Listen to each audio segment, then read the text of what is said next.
नमस्कार, मी कांचन आहिरे. मी आरोग्य सल्लागार म्हणून काम करते. मी पुणे डांगी चौकीतून बिलॉंग करते. माया मॅडमनी या सरांना पित्त या आजारांवरती अमृत ज्यूस दिलं होतं, पण त्याच्यानंतर त्यांना खूप सारे फायदे झालेले त्या अमृत ज्यूसमुळे. तर त्यांनाच विचारू, त्यांना कसा रिझल्ट आला. सर, तुमचं नाव सांगा. माझं नाव शुभम आहिरे. मी लोकली धाराशिव इथून बिलॉंग करतो. तर हे अमृत ज्यूस जे औषध आहे ते मी पित्तासाठी मला माया आहिरेने दिलं होतं. तर त्यावेळेस मला पित्ताचा खूप भयानक असा आजार होता. तर त्यावेळेस मला पित्ताच्या अंगावर चट्टे उमटायचे आणि भाडल्यागत असे जखमा व्हायच्या. तर त्यावेळेस मला माया आहिरेने हे दिलं होतं. तर हे माझी जशी एक बॉटल संपत आली तसं ते पित्त तर नाहीसं झालं आणि त्याच्याबरोबर ते विटॅमिनची कमतरता असल्यामुळे जे व्हायचं अंगावर चट्टे उमटायचे ते पण निघून गेले आणि त्यासोबत मला थोडा किडनी स्टोनचा पण त्रास होता.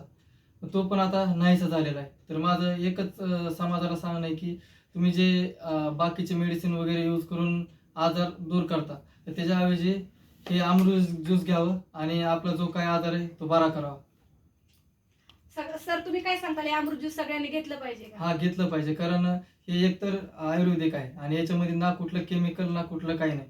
याच्यात जे आहे ते पूर्ण फ्रूट आणि विटॅमिन आहेत. तर हेच घेतलं पाहिजे. त्या मेडिसिन केमिकलपेक्षा हे आयुर्वेदिक हे सगळ्यात भारी. ठीक आहे, धन्यवाद.